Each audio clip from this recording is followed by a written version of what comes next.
علاوہ کسی اور کے سامنے ماتھا ٹیکتا ہے، اس انسان پر بھی جو اللہ کو پہچانتا ہی نہیں ہے، اس انسان پر بھی اللہ کی بے شمار اور احسانات ہیں۔ کیسے؟ زمین سے نکلنے والی چیزیں سارے لوگ کھا رہے ہیں، یہ اللہ پیدا کرتا ہے۔ زمین سے اناج ہوتا ہے، اللہ پیدا کرتے ہیں۔ زمین سے پھل اگتے ہیں، اللہ پیدا کرتے ہیں۔ زمین سے سبزیاں ہوتی ہیں، اللہ پیدا کرتے ہیں۔ جانور اللہ نے پیدا کیے، مگر جانور تب زندہ ہے جب زمین سے گھاس نکلے گی۔ گھاس اللہ پیدا کرتے ہیں، پھر ہمارے جانور کھاتے ہیں۔ یہ جانور ہم کو، کوئی جانور دودھ دیتا ہے، کوئی جانور گوشت دیتا ہے، کوئی جانور اون دیتا ہے۔ اللہ قرآن کریم میں فرماتے ہیں، کیا فرماتے ہیں کہ کلوا وارعوا انعامکم، میں زمین سے اگا رہا ہوں، خود بھی کھاؤ، اپنے جانوروں کو کھلاؤ۔ اولم یروا انا نسوق الماء الى الارض الجرز، تم دیکھتے نہیں میں پانی اوپر اتارتا ہوں، پھر وہ پانی چلتے چلتے تمہارے کھیتوں تک آتا ہے، اور تمہارے کھیتوں سے میں چیز اگا دیتا ہوں۔ مثلا دھان اگایا، مثلا مکئی اگائی، مثلا گندم اگایا۔ اللہ فرما رہے ہیں اس میں دانا تم کھاؤ، گھاس جانوروں کو کھلاؤ۔ تم میرے بندے، جانور میری مخلوق۔ کلوا وارعوا انعامکم فتاکلوا منه انعامهم وانفسهم، تم دیکھتے نہیں زمین سے میں ساری چیزیں اگا رہا ہوں، اس میں سے تم بھی کھا رہے ہو، جانوروں کو بھی کھلا رہے ہو۔ جانوروں کو کھانے کے لیے میں نے گھاس بنائی، وہ کھانے کا ان کو سسٹم دے دیا۔ تمہارے کھانے کے لیے میں نے دانے بنائے، یہ دانا چاہے بکری کا ہو، چاہے گندم کا ہو، چاہے چاول کا ہو، چاہے دال کا ہو۔ اللہ فرماتے ہیں وَآرِكُ لَهُمْ الْأَرْضُ الْبَيْتُ فَأَحْيَيْنَاهَا فَأَخْرَجْنَا مِنْهَا حَبًّا فَمِنْهُ يَأْكُلُونَ، اس زمین سے میں سارا کچھ اگا رہا ہوں اپنے بندوں کے لیے۔ یہ بندے وہ بھی ہیں جو اللہ کو مانتے ہی نہیں مگر کھا رہے ہیں، جو اللہ کو مانتا ہی نہیں۔ جانور ان کے گھر میں بھی ہے۔ اللہ فرما رہے ہیں یہ جانور جو تمہارے گھروں میں وہ میں نے پیدا کیے اور تم مالک بنے گئے۔ کاش بناؤ میں شکرانہ چکی ہوتا، دان بناؤ میں شکرانہ چکی ہوتا، من سے چوڑ دیتے۔ اولم یرو، کیا تم دیکھتے ہو نہیں؟ انا اولم یرو انعاما، کیا تم جانوروں کو نہیں دیکھتے ہو؟ عملت ایدینا، جن کو میں نے اپنے ہاتھ سے بنایا، تو ہم مالک ہو، پھر تم مالک بن جاتے۔ لیکن یہ جانور تب زندہ ہے جب ان کو گھاس ملے گی، اور گھاس ہم اگا نہیں سکتے، گھاس زمین سے اللہ اگاتے ہیں۔ اللہ کو معلوم جب میرے بندوں کو مکان بنانا ہے، اس مکان بنانے کے ان کو لکڑی چاہیے، یہ سارے جنگل کھڑے کریں۔ اللہ کو معلوم جب میرے بندوں کو غذائیں کھانی ہیں اور ایک غذا کھاتے کھاتے یہ تنگ آ جائیں گے، اس نے سارے غذاؤں کے مزے الگ الگ رکھے۔ کوئی پھل کھٹا ہے، کوئی میٹھا ہے، میٹھے پھل کے ذائقے بھی الگ ہیں، ان کے فائدے بھی الگ ہیں۔ اگر آپ سے پوچھا جائے گا بنو سے سمور شو کھمو تو بنا کھمو چیز کام شو کھمو تو بنا کام تو شو ماں شو کھمو تو بنا ماں کس کھمو بنو سے ساری چاہیے لیکن الگ ہے، الگ شکل بھی الگ، مزہ بھی الگ، فائدہ بھی الگ۔ سمور کا فائدہ ہارٹ کو، کان کا فائدہ کڈنی۔ ڈاکٹر کہتے ہیں اگر تمہاری کڈنی میں خرابی ہے جتنے زیادہ ہو سکے ناک اور ٹنگ کھاؤ، تمہاری کڈنی کو صاف کر دے گا۔ اور اگر ہارٹ کی تکلیف ہے تو سیو کرو۔ غرض یہ کہ اللہ نے سارے پھل بنائے اور سب پھلوں کے ذائقے الگ الگ بنائے۔ قرآن کریم میں اللہ تعالیٰ فرماتے ہیں کہ میں نے یہ پھل بنائے، ہر ایک مزہ ملنے میں میرے بھائیوں ہماری کوئی محنت نہیں ہے، بس اس کو سمجھنا۔ ایمان کی دولت ملنے میں ہماری کوئی محنت نہیں ہے۔ محنت تب ہوتی جب ہم ایمان والے نہ ہوتے، پھر ہم ایمان کو تلاش کرتے، پھر ایمان کو پانے کے لیے محنت کرتے، پھر کفر کو چھوڑ کر ایمان کی طرف آتے، پھر ہم کو مصیبتیں آتی، پھر ہم کو ظلم سہنا پڑتا، پھر رکاوٹیں آتی، ان تمام کا مقابلہ کر کے ہم ایمان قبول کر لیتے تو کہا جاتا ہے کہ ہاں صاحب ایمان کے لیے تو قربانی دی۔ جیسے اللہ کے نبی کے زمانے میں صحابہ کرام نے ایمان کے لیے قربانی اور محنتیں دی، اسی طرح سے آج کے زمانے میں بھی قربانیاں دینی پڑتی ہیں اور محنت کرنی پڑتی ہیں، تب آدمی ایمان کی طرف داخل ہوتا۔ میں جب دیوبند میں پڑھتا تھا وہاں ایک مسجد میں امامت کرتا تھا دیوبند میں۔ اب امام صاحب کو مختلف سے تعلق ہوتا ہی ہے، مختلف پہچانتے بھی امام صاحب کو۔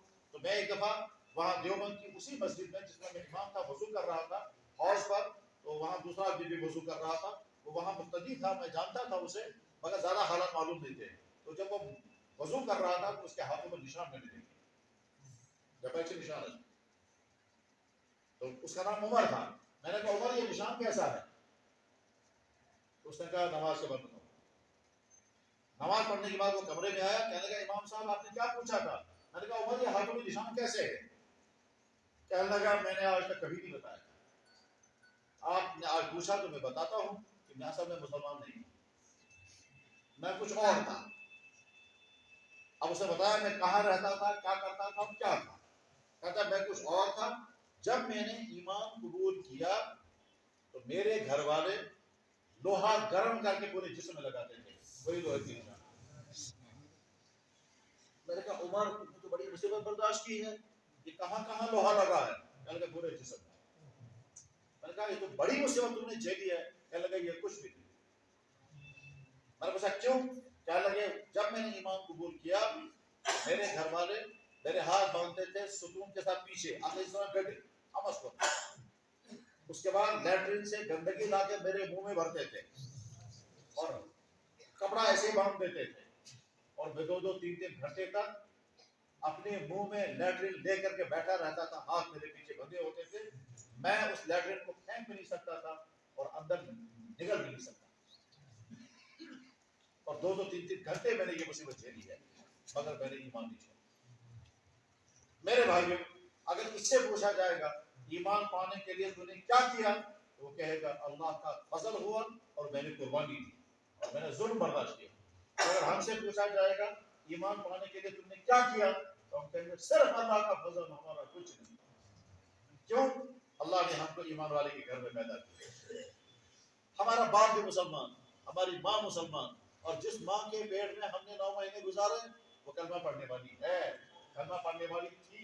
وہ بیچاری نیک تھی یا نہیں، کلمہ تو کم سے کم پڑھتی تھی، کم سے کم اس کا نام تو مسلمان جیسا تھا، فاطمہ خدیجہ.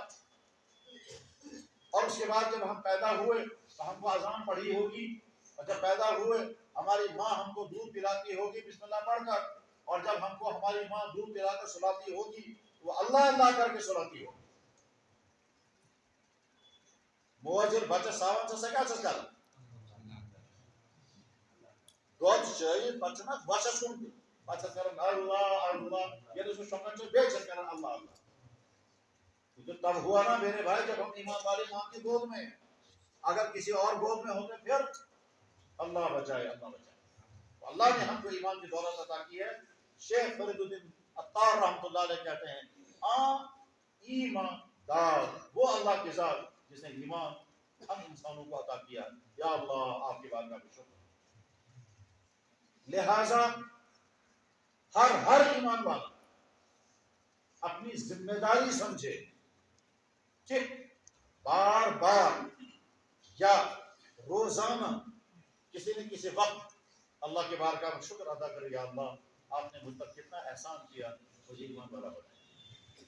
اگر مجھے اس گھر میں پیدا کیا ہوتا جہاں ایمان نہیں تھا، ہو سکتا ہے کہ آج تک ایمان سے محروم ہوتا، میں آج تک اسی غلط راستے پر ہوتا، اسی کفر کے دلدل میں ہوتا اور موت تک نہ نکلتا. اور اگر اسی حالت میں بھی چلا جاتا تو اللہ تعالیٰ ہمیں فرماتے ہیں جو انسان مجھے نہیں مانتے، جو انسان میرا حکم نہیں مانتے وہ بدترین مخلوق ہے. اور جن لوگوں نے مجھ پر ایمان لایا اور میرے حکم کے مطابق زندگی گزاری اولئک هم خیر البریہ، یہ بہترین لوگ.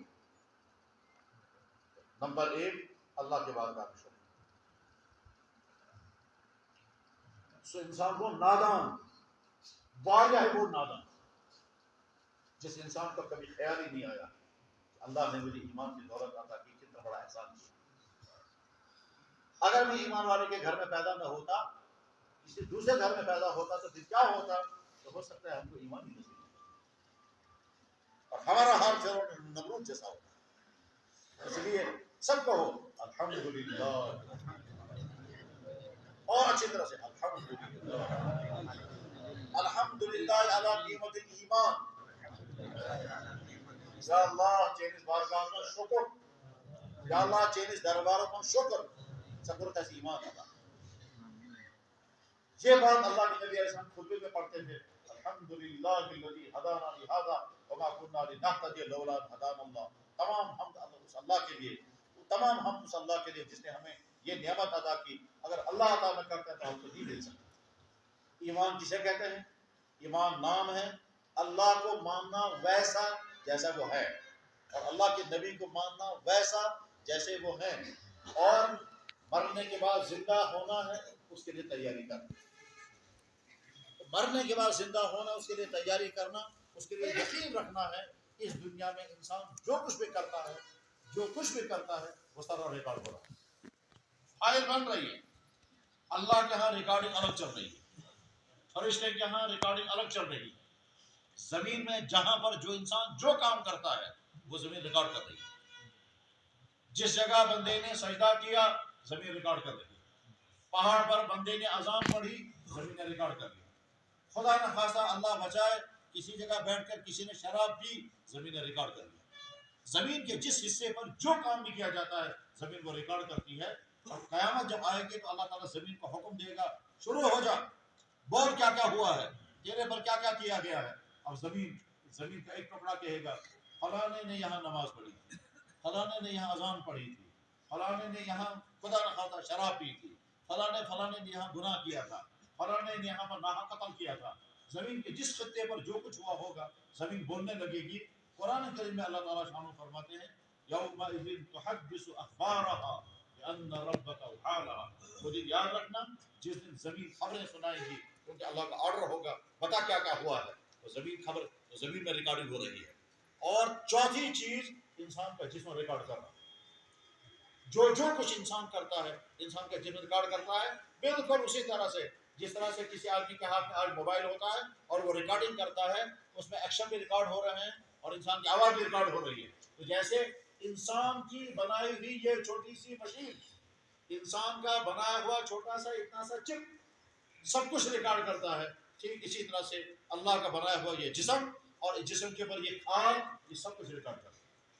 قرآن میں اللہ تعالیٰ بیان فرماتے ہیں، کیا فرماتے ہیں کہ تمہاری کھال ریکارڈ کر رہی ہے اور قیامت کے دن کھال گواہی دے گی. کیا کھال گواہی دے گی؟ جس نے مثلا رشوت پکڑی یہی حال گواہی دے گا. جس نے نامحرم عورت کو ہاتھ لگایا اور گناہ کی نیت سے ہاتھ لگایا یہی حال گواہی دے گا. جس نے تولتے ہوئے دھوکہ دیا یہی حال گواہی دے گا. جس نے کسی کو ناحق تھپڑ مارا یہی حال گواہی دے گا. جس نے کسی کو خدا نہ خواستہ ناحق قتل کیا یہی جسم گواہی دے گا. جس نے رات کو تنہائی میں موبائل پر گندی چیزیں دیکھی اور گندی چیزیں دیکھنے کے لیے اپنی انگلی چلائی یوں اوپر نیچے کرنے کے لیے اور یوں کرنے کے لیے، یہ انگلی بھی گواہی دے گی اور یہ آنکھیں بھی گواہی دے گی کیا کیا دیکھ رہا تھا. اللہ جل شانہ فرماتے ہیں سورہ یاسین شریف میں الیوم نختم علی افواہہم وتکلمنا ایدیہم وتشہد ارجلہم بما کانوا یکسبون. آج تمہارے دلوں پر، آج تمہاری زبانوں پر مہر لگا دی جائے گی، تمہاری زبان کچھ نہیں بول سکے گی اور تمہارے ہاتھ بولنے لگیں گے اس ہاتھ سے تو نے کیا کیا کیا ہے، اور تمہارے پاؤں بولنے لگیں گے اس پاؤں کو لے کر کہاں کہاں تو چلا. تو شراب پینے کے لیے گیا تھا تیرے پاؤں گواہی دیں گے. تو چوری کرنے کے لیے گیا تھا تیرے پاؤں گواہی دیں گے. تو کسی نامحرم سے ملنے کے لیے گیا تھا تیرے پاؤں گواہی دیں گے. تو جو جرم کرنے کے لیے گیا تھا تیرے پاؤں گواہی دیں گے. اور دوسری جگہ آیت میں فرمایا گیا تمہاری کھال گواہی دے گی. تو ہمیں یقین، اس یقین کا نام ہی ایمان ہے. اللہ کی ذات پر یقین، اللہ کے نبی پر یقین، مرنے کے بعد زندہ ہونے پر یقین. اللہ کی ذات پر یقین کیا ہے کہ اللہ بہت رحیم ہے اور جو کچھ دنیا میں ہوتا ہے وہی اللہ کرتا ہے. کیا مطلب؟ اللہ رب ہے، اللہ رب ہے. رب کسے کہتے ہیں؟ جواب، رب کہتے ہیں وہ ذات جو ہر مخلوق کی ہر حالت میں ہر ضرورت مانگے بغیر پوری کر دے.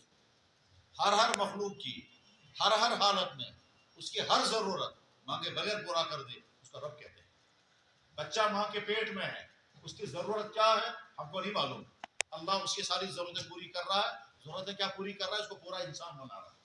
اس کی شکل بھی وہی بناتا ہے، کسی کو مرد بنایا کسی کو عورت کو. اور یہاں جسم کے اندر کیا کیا ہونا چاہیے، اس کی ہڈیاں، اس کے ناخن، اس کا گوشت، اس کا سر، اس کا دماغ، اس کا نروس سسٹم، اس کے ہڈیوں کا نظام، یہ سارا اللہ تعالیٰ 9 مہینے کے اندر تیار کر دیتے ہیں. اور اس کے بعد پھر جب یہ دنیا میں آتا ہے اللہ تعالیٰ فرماتے ہیں بہت تنگ راستے سے میں اس کو باہر نکال لاتا ہوں، بہت تنگ راستے سے میں باہر نکال لاتا ہوں اور نہ راستے کو نقصان ہونے دیتا ہوں نہ بچے کو نقصان ہونے دیتا. آ گیا دنیا میں بچہ، اب اس بچے کے لیے غذا چاہیے مگر یہ بچہ غذا چبا نہیں سکتا، کھا نہیں سکتا. تو اللہ نے کیا کیا؟ ماں کی چھاتی میں دودھ پیدا کر دیا. یہ ہماری بہن آج تک یہی غذائیں کھاتی تھی، کوئی دودھ نہیں بنتا تھا. اور جو ہی بچہ دنیا میں آ گیا یہ ماں وہی غذائیں تمام مکائے سچ سری ہاتھ رازما ہا بے کیا ہا وہی کھا رہی ہے اور دودھ بننا شروع ہو گیا. آدمی سوچے کہ ماں کے جسم میں یہ دودھ کی فیکٹری کہاں لگ گئی, مگر دودھ چالو ہو گیا. اب دودھ چالو ہو گیا, اب وہ اللہ کہتے ہیں دودھ تو میں نے پیدا کر دیا, دوسرا کام وہ بھی تمہارے بس میں نہیں ہے, اور وہ یہ کہ بچے کو چوسنا میں ہی سکھاؤں گا. اگر اللہ تعالیٰ شانو بچے کو چوسنا نہیں سکھائے گا تو دنیا کی کوئی طاقت سکھا نہیں سکتی. دیکھا نا ابھی موسیٰ علیہ السلام, وہ جب چوس نہیں رہا تھا پھر اور سارا پریشان ہو گیا. آج اگر بچہ آئے گا دنیا میں اور اگر وہ دودھ نہیں چوسے گا, ماں پریشان ہو جاتی ہے, دبا نہیں سن بابو رہا میں دو نہیں چاہوں بھائی کیا کر رہا. اب جو ہے بچے کو ماں چھاتی کے ساتھ لگاتی ہے وہ فوراً چو چو چو کرنے لگتا ہے. کون سکھا رہا ہے؟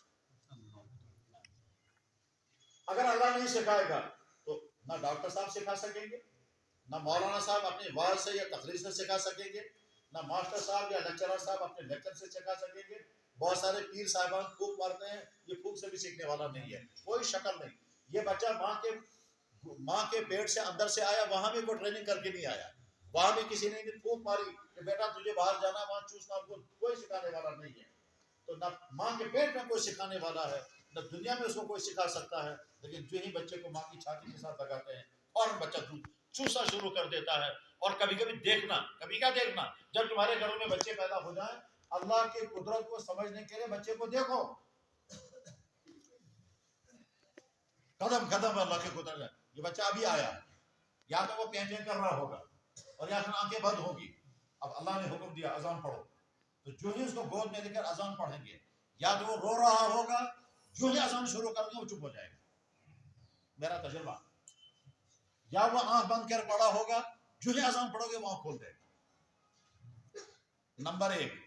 اس کے بعد پھر دوسرا کیا کام کرنا ہے, کھجور چبانی اس کے منہ میں دینی ہے.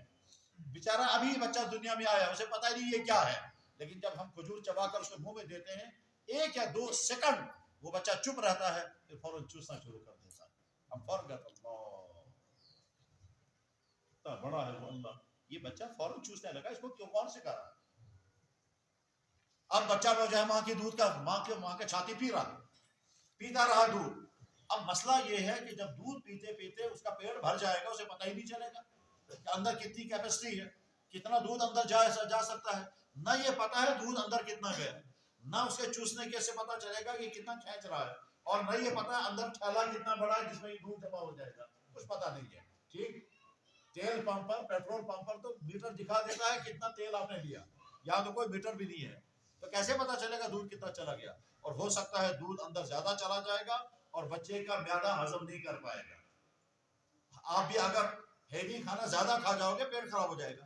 اگر کہیں انسان زیادہ کھان کیوں ہی ہوتا اور کیا بہتر ہے. ایسے بچے کے منہ میں اگر زیادہ دودھ چلا گیا تو بڑی پریشانی ہو جائے گی. مگر اس بچے کو پتہ ہی نہیں ہے, وہ بند کر دیتا, وہ یہ کہتا ماں کو بس میرا پیٹ بھر گیا, مجھے اور مت پلاؤ. وہ کہہ نہیں سکتا ہے. اللہ نے سسٹم کیا رکھا ہے, یہ دودھ پیتے پیتے جو ہی معدہ بھر جاتا ہے اس کے آنکھ لگ جاتی ہے, وہ سو جاتا ہے, اور جو ہی سو جاتا ہے تو ہونٹ رک جاتا ہے خود بخود. لیکن اس بیچ میں خطرہ اس بات کا تھوڑا سا دودھ زیادہ ہو جائے, تو زیادہ جو ہی تھوڑا سا دودھ ہو جائے گا, اللہ نے دوسرا سسٹم رکھا ہے, وہ دودھ کو واپس پھینک دیتا ہے. اس لیے دو جوان بچن چھو دو دیون واپس یوان چھا واپس. اب تو چھو گھر میں بچ گرنا شادی شکر ہے ساری دین فرق. تو یہ دودھ جو بچہ واپس پھینکتا ہے, ماں پریشان ہو جاتی ہے, دو دیون واپس میں کیا کر دو, اب کیوں پریشان کر سو. یہ اوور ڈوزنگ ہو گئی تھی, اوور ایٹنگ ہو گئی تھی, تو اللہ نے اس کو واپس کر دیا, لے جاؤ. ٹھیک ہے صاحب, اب بچہ دودھ پی رہا ہے, ماں کی چھاتی میں دودھ بن رہا ہے, اور مگر اس کے بعد ایک مسئلہ بڑا مشکل ہے, وہ یہ ہے کہ بچے کو بھوک لگے گی, یہ بول نہیں سکتا. بچے کو پیاس لگے, بچے کو پیٹ میں درد ہوگا, یہ بول نہیں سکتا. بچے کو ٹھنڈ لگے, یہ بول نہیں سکتا. بچے نے پیشاب کیا, بول نہیں سکتا, ماں سوئی ہے. اللہ نے کہا تجھے ایک اور طریقہ میں دوں گا, وہ طریقہ تیرے سارے کام کرائے گا, وہ ہے اس کا رونا. تو بس رونا بچہ شروع کر دیتا ہے, اور بچہ روتا ہے, اسے خود پتہ نہیں میں رو رہا ہوں, بچہ نہیں جانتا میں رو رہا ہوں, مگر روتا ہے, ماں فوراً جاگتی ہے, پھر کبھی دودھ پلائے گی, کبھی کپڑے بدلے گی. تو ماں کی چھاتی میں دودھ لایا, بچے کو چوسنا سکھایا, اور یہ جو ہے کیپیسٹی کا کنٹرول کیا, اور اس کے بعد پھر بچے کو رونا دیا, اور رونے کے ساتھ ساتھ پھر ماں کو دل میں محبت ڈالی. یہ سارا کون کر رہا ہے؟ چلے صاحب اور آگے. اب یہ بچہ تھوڑا بڑا ہو گیا, جو یہ تھوڑا بڑا ہو جائے گا تو یہ دیکھنے لگے گا, پھر ہنسنے لگے گا, پھر دیکھنے لگے گا, پھر رونے لگے گا. اگر بچے یہ اچانک ہنسنے لگتا ہے تو ماں باپ کو بڑی خوشی ہوتی ہے, او بچہ لوگ ہنستا اچھا جوڑ سے ہنسنا, بچے کو پتہ ہی نہیں میں ہنس رہا ہوں, اور اللہ اسے سکھاتے ہیں. یہاں تک اس سے زیادہ اور عجیب ہے, آگے چل کر یہ بچہ کیا کرے گا, یہ اچانک کھجلانے لگے گا, یہ علاج کا شوق. اب اس کو کون کہہ رہا ہے کہ تیرے بدن میں کوئی مسئلہ پیدا ہو گیا, تاکہ علاج کا شوق, تجھے کھجلی اٹھ گئی, چشی کشن آمد, علاج شدہ کشن, کشن کھاتے شی نام تیار, لاگن چی بچہ کشن. اب یہ بچہ کھجلاتا ہے, ہر جسم کے ہر بچے ہر جسم کو کھجلائے گا, لیکن میرے بھائیوں غور سے سنو, غور سے سنو, سمجھ میں آئے گا اللہ کی ذات کیا ہے. یہ بچہ جب آنکھ کو کھجلانا چاہے گا تو کبھی ایسا نہیں کرے گا, وہ ایسے کرے گا. پورے بدن کو تو ایسے کھجلائے گا, لیکن جب آنکھ کو کھجلائے گا تو آنکھ بند کر کے یوں کر, کیونکہ اگر ایسے کھجلائے گا تو آنکھیں پھٹتے ہیں. اللہ اس کو کنٹرول کرتے ہیں. اور اگر کاشن ایسی اس کے دل سے نہیں کرتے. اب جب اللہ تم کو بچے دیں گے, جب تمہاری شادیاں ہوں گی اور جن کی ہو گئی, جب تم کو اللہ بچے دیں گے تو نظر رکھنا, اور جو ہے وہ کھجلانے کے قریب پہنچے گا, پھر دیکھنا اس کو ماں نے دودھ نہیں دیا, وہ بیٹھ کر رو رہا ہوگا, یہ کر رہا ہوگا, اور اس کے بعد پھر ہاتھ پکڑا ایسے رکھے گا. یہ کون سکھا رہا ہے اسے؟ اسی کو کہتے ہیں رب, اسی کو کہتے ہیں رب. ٹھیک, تمہارا سسٹم خراب, لیور کو ڈیمیج, اور نہ جانے کتنا, یہاں تک کہ بعض دفعہ لڑکا ڈرگس کرتے کرتے نامرد ہو جاتا ہے, اس لیے حرام ہے. اور سمجھو, بلکہ یقین رکھنا چاہیے ہر مسلمان کو, میرے اللہ نے اور میرے نبی نے, میرا اللہ رب العالمین, میرا نبی رحمت للعالمین, وہ مجھ پر کبھی ظلم نہیں کر سکتے. انہوں نے جو چیزیں حرام کی ہیں وہ حرام چیزیں کی اس لیے ہیں, وہ انسان کو نقصان پہنچانے والی اس لیے حرام کی. مثلا مرغا اللہ نے حلال رکھا, بکرا اللہ نے حلال رکھا, کاٹ گب اللہ نے حلال رکھا, ذبح کر کے کھانے کا حکم دیا. ٹھیک ہے, ذبح کر کے کھانے کا مقصد کیا ہے, خون نکل جائے. اب اس جانور کے اندر گوشت بھی ہے اور خون بھی ہے. اللہ فرما رہے ہیں تو یہ حلال, مگر خبردار ذبح کرنے بغیر مت کھانا, اور اگر یہ خود بخود مر گیا پھر تمہارے حرام, اور اس کے اندر سے خون اگر نکل جائے وہ خون بھی پینا, وہ حرام کر دیا گیا. حرمت علیکم المیتۃ والدم, حرام کر دیا گیا تمہارے لیے مردار جانور اور خون. اب ہم اللہ سے پوچھیں گے, یا اللہ یہ جانور بیچارہ اگر ہم ذبح کریں گے تو آپ کہتے ہیں حلال, اور اگر خود بخود مر گیا تو آپ کہتے ہیں حرام, اس بیچارے کا قصور کیا ہے؟ اللہ نے نہیں بتایا وہاں کیا ہوا, لیکن آج پتا چلتا ہے ایسا کیوں. آج سائنس ہے, سائنس میں تمام تحقیقات ہوتی ہے ہر چیز کی, اور سائنس یہ کہتی ہے اس جانور کے اندر جو خون ہے وہ خون انسان کے معدے کے لیے زہر ہے. اگر یہ خون 2-4 مرتبہ پیے گا تو معدہ بیٹھ جائے گا ہمیشہ کے لیے, کیونکہ انسان خونخوار جانور نہیں ہے. خونخوار جانور جنگل والا ہے, وہ شیر ہے, وہ بھیڑیا ہے, وہ خون چوستا ہے, اور خون چوستا ہے اور ہضم بھی کر لیتا ہے. ہم اگر خون چوسیں گے ہضم نہیں ہو پائے گا, کچا گوشت چبائیں گے وہ ہضم نہیں ہو پائے گا. تو ہمارا جو ڈائٹ گائے برونکن اگر ماز رہو سکھے یا گائے کے سامنے گوشت رکھیں گے کھائے گی, شیر کے سامنے گھاس رکھیں گے وہ کھائے گا, بلی کے سامنے گھاس رکھیں گے کھائے گا, اگر گائے کے سامنے بکری کے سامنے دودھ رکھیں گے وہ پیے گی, اور بلی کے سامنے دودھ رکھیں گے تو کھٹا کھٹا صاف کر دے گی.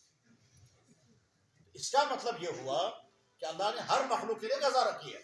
شیر کی غذا خون, جنگلی درندوں کی غذا خون کچا گوشت, گائے بھینس کی غذا گھاس, بلی کی غذا چھیتڑے اور دودھ, اور کتے کی غذا بھی چوزے اور ہڈیاں, کتا ہڈیاں چباتا ہے, اور کبھی ہڈی ویسے ہی پیٹ میں اتار دے گا, چبائے بغیر نیچے اتار لے گا اور ختم کر لے گا.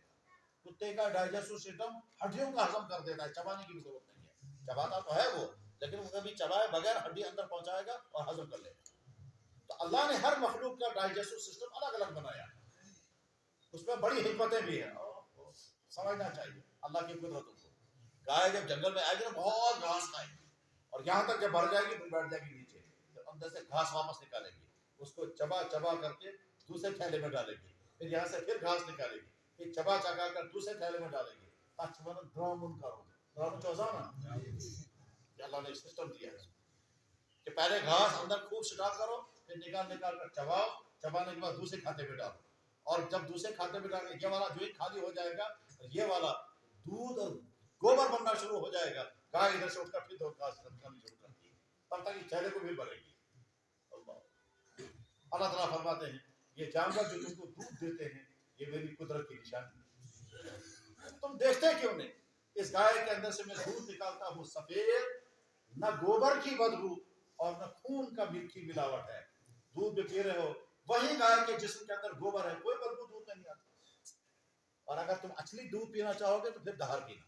وہ تو دھار یہ پیتے ہیں ہمارے یہ گوجر برادر, اب ان کو بھی بھول گیا. اب انہوں نے جرم کیا ہے, اور جرم کی وجہ سے خطرہ ہے ان کو. وہ جرم کیا ہے؟ یہ جب دودھ میں پانی ملانے لگیں گے, جب گھی نقلی بنانے لگیں گے تو اللہ دودھ اور گھی کی نعمت ان سے چھین. بہت سارے گوجر اب دودھ کی ترستے ہیں, کڑوی چائے گے, بلکہ وہ خاندان جو اللہ کے علاقے کو دودھ سے سیراب کرتے تھے آج جو ترستے ہیں دودھ کے لیے. میں نے کشمیر میں بہت سارے گوجروں کو دیکھا, اور میں نے کہا اللہ نے تم کو دودھ دہی کی نعمت دی تھی, تم نے اس میں فراڈ کیا, اللہ نے بچی. اللہ حفاظت ہوگا. یاد رکھنا چاہیے اللہ کی نعمت کی ناقدری خطرناک چیز. تو بہرحال اللہ سے ہم عرض کریں گے یا اللہ ہم آپ کے بندے ہیں, آپ ہمیں بتائیں ہمیں کیا کرنا ہے. تو اللہ تعالیٰ سمجھائیں گے دیکھو تم میرے بندے ہو, کچھ چیزیں میں نے تمہارے حرام کی ہے, جو میں نے حرام کیا وہ تم کو نقصان پہنچائیں گے. تو دیکھو جب جانوروں کو ذبح کرتے ہیں تو خون الگ کر دیتے ہیں, یہ خون انسان کو نقصان پہنچانے والا, اس لیے اللہ نے کہا ذبح کر کے خون الگ کر دو. اور اگر جانور خود بخود مر گیا اور مرنے کے بعد یہ جو اس کا گوشت ہے اس میں گوشت میں خون جذب ہو گیا, یہ گوشت تمہارے لیے مصیبت. اللہ نے جتنی چیزیں حرام کی ہیں ان تمام حرام چیزوں میں وجہ کوئی نہ کوئی ضرور ہے. بہت مثالیں ہیں, بہت زیادہ لمبی مثال نہیں گئے. تو ہر ایمان والے کو چاہیے کہ وہ یہ معلوم کرے مجھ پر کیا چیزیں فرض ہیں اور کون سی چیزیں حرام ہیں. میں پہلے چند حرام کی باتیں سناتا ہوں. دیکھو اللہ نے کہا شرک کبھی مت کرنا, اللہ نے کہا ماں باپ کی نافرمانی کبھی مت کرنا, اللہ نے کہا شراب کبھی مت پینا, اللہ نے فرمایا رشوت کبھی نہیں کھانا, اللہ نے فرمایا سود کبھی نہیں کھانا, اللہ نے فرمایا چوری کبھی نہیں کرنا, اللہ نے فرمایا نشے کی چیز کبھی مت کھانا, اللہ نے فرمایا زناکاری ہرگز نہیں کرنا, اللہ نے فرمایا نامحرم کے ساتھ تعلقات بالکل نہیں جوڑنا, اللہ نے اللہ کے نبی نے فرمایا ہمسایوں کو تکلیف کبھی مت دینا, اللہ اور اللہ کے نبی نے فرمایا دکاندار کو کسٹمر کو خراب مال مت بیچنا, تولتے ہوئے کبھی زیادتی مت کرنا.